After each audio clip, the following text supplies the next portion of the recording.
السلام علیکم ورحمۃ اللہ وبرکاتہ۔ بسم اللہ الرحمن الرحیم۔ سورہ بقرہ رکوع نمبر 40 آیت مبارکہ 284 ہے۔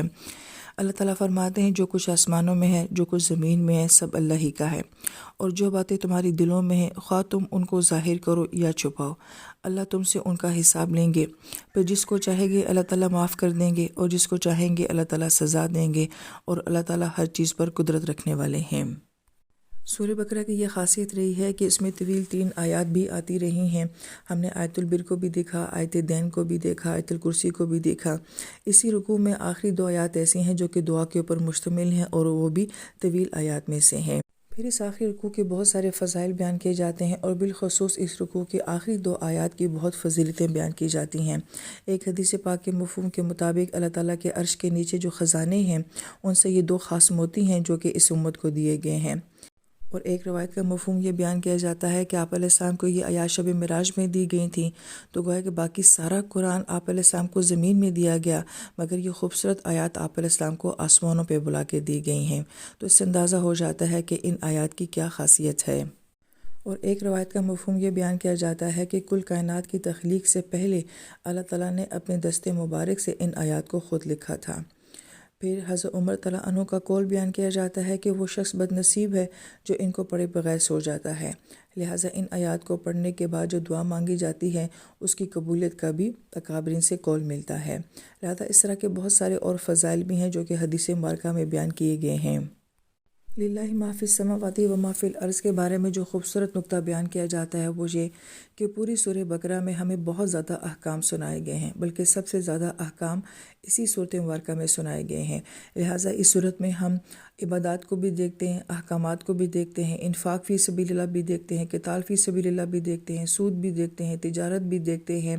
ہر معاملہ اللہ پاک نے اس صورت مبارکہ میں بیان فرمایا ہے۔ پھر تمام احکام کو بیان کرنے کے بعد یہ ایک ایسی آیت مبارکہ ہے جس میں اللہ تعالیٰ کی عظمت اور جلال نظر آتا ہے، اور اس کی وجہ کیا ہے کہ جب تک آپ بات کرنے والے کو نہیں جانتے ہیں اس وقت تک اس کی بات کی بھی اہمیت نہیں ہوتی ہے۔ جب آپ کی نظر میں بات کرنے والے کی اہمیت ہوتی ہے تو پھر اس کی بات کی بھی اہمیت ہوتی ہے۔ لہٰذا اللہ تعالیٰ یہاں پہ اپنی ذات کا تعارف کروا رہے ہیں کہ جس نے تمہیں یہ سارے احکام دیے ہیں وہ ذات ہے کون، اور اس ہستی کا مقام کیا ہے۔ تو جس ہستی کے لیے آسمانوں اور زمینوں کی ہر مخلوق، ہر چیز، جو کچھ بھی اس میں ہے اور اس کے درمیان میں ہے وہ اللہ کا ہے، تو وہ اللہ کتنے بڑے ہیں، ان کی کیا عظمت ہے۔ تو جب ان کی عظمت دل میں آئے گی تو انشاءاللہ ان کے ہر حکم کی عظمت بھی ہمارے دل میں آئے گی۔ پھر دوسرا نقطہ یہ بیان کیا جاتا ہے کہ سورہ بقرہ میں عبادات کو بھی بیان کیا گیا ہے اور معاملات کو بھی بیان کیا گیا ہے۔ لہٰذا ہم کیا عبادات کرتے ہیں، کس کیفیت کے ساتھ کرتے ہیں، کس نیت کے ساتھ کرتے ہیں، یہ ایک طرح کا ہمارے روحانی حساب کتاب کا معاملہ ہے۔ اور اس کے ساتھ ہمارے جو معاملات بیان کیے گئے ہیں، لہٰذا یہاں پہ وراثت بھی بیان کی جاتی ہے، جائیداد کو بھی بیان کیا گیا ہے، کاروبار کو بھی بیان کیا گیا ہے، لین دین کو بیان کیا گیا ہے، گواہیوں کو بیان کیا گیا ہے، اور ان سب کا تعلق ہمارے معاملات کے ساتھ ہے، تو گویا کہ ان کا بھی حساب کتاب ہوگا۔ لیکن یہ سارے معاملات کس کی طرف لوٹائے جائیں گے؟ ایک دن یہ سارے معاملات اللہ تعالیٰ کی ذات کی طرف لوٹائے جائیں گے۔ تو جب للہ ما فی السماوات و ما فی الارض کہا جاتا ہے کہ جو کچھ بھی زمینوں اور آسمانوں میں ہے وہ اللہ کا ہے، تو گویا کہ یہ سارا نظام ہمارے پاس بطور امانت ہے، اور اللہ تعالیٰ دیکھ رہے ہیں کہ کون کیا کر رہا ہے، اور ایک دن یہ سارے معاملات کس کی طرف لوٹا دیے جائیں گے؟ اللہ تعالیٰ کی ذات کی طرف لوٹا دیے جائیں گے۔ اور ایک تیسری بات جو آیت مبارکہ کے بارے میں کہی جاتی ہے کہ صحابہ کرام نے پوری سورہ بقرہ سنی، لہٰذا نماز، زکوٰۃ، حج، معاملات سب کچھ اس سورہ مبارکہ میں بیان کیا گیا۔ شاید وہ معاملہ ان کے لیے اتنا سخت نہیں تھا، لیکن جب یہ آیت مبارکہ نازل ہوتی ہیں جس میں اللہ پاک فرماتے ہیں کہ تمہاری سوچوں کا بھی، تمہارے خیالات کا بھی محاسبہ کیا جائے گا، تمہارے دل کی باتوں کا بھی حساب لیا جائے گا، تو یہ آیات صحابہ اکرام کو بہت مشکل لگیں، اور آپ علیہ السلام کے پاس آئے اور انہوں نے سوال کیا کہ کیا نبی ہماری سوچوں کا بھی سوال کیا جائے گا، ہمارے دل میں آنے والے خیالات کا بھی ہم سے محاسبہ کیا جائے گا؟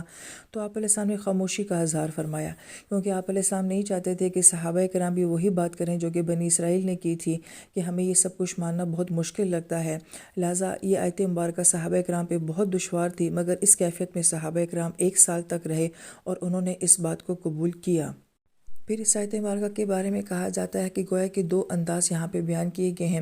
محاسبے کی بات کی گئی ہے، لیکن محاسبے کے ساتھ ایک اور معاملہ جو دین میں بیان کیا جاتا ہے وہ مواخذہ ہوتا ہے۔ لہٰذا جو مواخذے کا معاملہ ہے وہ ذرا سختی کا معاملہ ہے، اس میں شدت ہے کہ اگر اللہ تعالیٰ نے کسی انسان کا مواخذہ کر لیا تو پھر اس سے ایک ایک بات کا سوال کیا جائے گا، اور انسان کے لیے یہ معاملہ بہت مشکل ہے کہ وہ اپنی ہر بات کا جواب دے سکے اور اپنے ہر عمل کا جواز پیش کر سکے۔ اس لیے اللہ تعالیٰ سے اس بات سے معافی مانگنی چاہیے کہ اللہ تعالیٰ کسی انسان کا مواخذہ نہ کریں۔ جو دوسرا معاملہ بیان کیا جاتا ہے محاسبے کا، تو اس کے بارے میں علماء کرام فرماتے ہیں کہ حساب یسیرہ نبی علیہ السلام کی خوبصورت دعاؤں میں سے ایک دعا ہے کہ اللہ تعالیٰ ہمارا حساب لینا تو آسان حساب لینا، تو حساب کے معاملے میں آسانی کی جائے گی۔ اور اس کی کیفیت کو یوں بیان کیا جاتا ہے کہ انسان کا نامہ اعمال اللہ تعالیٰ کے سامنے پیش ہوگا، اس نامہ اعمال میں انسان کے گناہ بھی ہوں گے، نیکیاں بھی ہوں گی، لیکن اللہ تعالیٰ صرف نیکیوں کو دیکھیں گے، گناہوں کو دیکھیں گے نہیں، اور نیکیوں کو دیکھ کے ہی ان کو اتنا پسند فرمائیں گے کہ اس کی وجہ سے انسان کو پاس کر دیا جائے گا۔ تو گویا کہ یہ حساب یسیرہ ہوگا، تو یہ اللہ تعالیٰ سے دعا مانگنی چاہیے کہ اللہ تعالیٰ ہمارا حساب یسیر لیا جائے، آسان حساب لیا جائے۔ اور بڑی خوبصورت بات یہ ہے، علماء کرام فرماتے ہیں کہ زندگی میں ایسی نیکیاں کرنی چاہیے، اللہ تعالیٰ توفیق دے کہ انسان زندگی میں ایسے اعمال کرے کہ اگر اس کے نامہ اعمال میں کمی کوتاہیاں ہوں تو کچھ اعمال اتنے خوبصورت ہوں اور وہ اتنے اعلیٰ معیار کے ہوں کہ جن کی خوبصورتی اور معیار کو دیکھ کے ان کے گناہوں کو بھی نظر انداز کر دیا جائے۔ پھر آیت نمبر 285 میں اللہ تعالیٰ فرماتے ہیں کہ آپ صلی اللہ علیہ وآلہ وسلم اس چیز پر ایمان لائے جو ان کی طرف، ان کے رب کی طرف سے نازل کی گئی، اور ان کے ساتھ تمام مسلمان بھی ایمان لے کر آئے ہیں۔ یہ سب اللہ پر، اس کے فرشتوں پر، اس کی کتابوں پر، اس کے رسولوں پر ایمان لائے ہیں، اور وہ کہتے ہیں کہ ہم اس کے رسولوں کے درمیان میں کوئی تفریق نہیں کرتے کہ کس پر ایمان لائیں اور کس پر ایمان نہ لائیں، اور وہ یہ کہتے ہیں کہ ہم نے اللہ اس کے رسول علیہ السلام کے احکام کو توجہ سے سنا ہے اور ہم خوشی سے ان کو تسلیم کرتے ہیں۔ اے ہمارے رب، ہم آپ کی مغفرت کے طلبگار ہیں اور آپ ہی کی طرف ہم سب کو لوٹ کر جانا ہے۔ آمن رسول سے جو خوبصورت بات کی جا رہی ہے کہ اللہ تعالیٰ کی ذات کے اوپر ایمان لانا، یہ ہماری فطرت میں ہے اور ہمارے اندر توحید موجود ہے، لہذا جس کی فطرت جتنی زیادہ پیور ہوگی وہ اس ایمان کو اتنی ہی جلدی قبول کر لیتا ہے۔ اور فطرت کی خوبصورتی میں آپ علیہ السلام سے بڑھ کر کون ہوگا کہ سب سے خوبصورت فطرت اور سب سے خوبصورت روح آپ علیہ السلام کی ہے، لہٰذا سب سے پہلے آپ علیہ السلام نے اس کے اوپر ایمان لایا جو اللہ نے آپ کے اوپر اپنا علم نازل کیا تھا۔ تو جیسے آپ علیہ السلام کی فطرت نے اس علم کو ایک دم جذب کر لیا، اپنے اندر قبول کر لیا، اسی طریقے سے باقی تمام ایمان والوں میں بھی جن کے اندر وہ خالص روح موجود ہوگی، توحید موجود ہوگی، وہ اس دین کو، اس کے احکام کو بہت جلد قبول کر لیں گے۔ اور یہاں پر غور طلب بات یہ بھی ہے کہ جو کچھ بھی آپ علیہ السلام کی طرف نازل کیا گیا، تو قرآن میں تو بہت ساری باتیں نازل کی جاتی ہیں دنیا سے، آخرت سے، احکام سے، عبادات سے متعلق، تو گویا کہ ایمان والا جو ہوتا ہے، جو خالص فطرت والا ہوتا ہے، وہ ہر چیز کو بہت آسانی کے ساتھ قبول کر لیتا ہے۔ ساری سورہ بقرہ سننے کے بعد ایک انسان کا ایمانی لیول یہ بن جانا چاہیے، اللہ تعالیٰ ہمیں اس بات کی توفیق دے کہ جو بھی اللہ تعالیٰ نے نازل کیا ہے ہم اس پہ دل و جان سے ایمان لاتے ہیں، چاہے وہ ہمیں آسان لگے، چاہے وہ ہمیں مشکل لگے۔ یہ ایمان والے کی خوبی بیان کی گئی ہے۔ پھر ایک اور بہت ہی خوبصورت نقطہ جو بیان کیا جاتا ہے، یہاں پہ نبی علیہ السلام کے ایمان کی بات کی گئی ہے، تو آپ علیہ السلام کا ایمان لانا کس معیار کا ہے اور اس کی حقیقت کو تو ہم سمجھ ہی نہیں سکتے، لیکن اتنا ضرور جانتے ہیں کہ آپ علیہ السلام کے ایمان جیسا کسی کا ایمان نہیں ہو سکتا ہے۔ لیکن اللہ تعالیٰ نے ایمان والوں کو اتنا بڑا اعزاز دیا ہے کہ نبی علیہ السلام کے جو ایمان لانے کی کیفیت کو بیان کیا گیا ہے، اس کے ساتھ ہی باقی تمام مومنین کا بھی ذکر کر دیا گیا ہے، تو گویا کہ نبی کو اور امت کو ایک جگہ اکٹھا کر دیا گیا ہے، حالانکہ نبی کے ایمان میں اور امت کے ایمان میں زمین آسمان کا فرق ہے۔ پھر آیت مبارکہ میں ایمان لانے کی ترتیب کو بیان کیا گیا ہے کہ سب سے پہلے اللہ تعالیٰ کی ذات کے اوپر ایمان لانا ہے،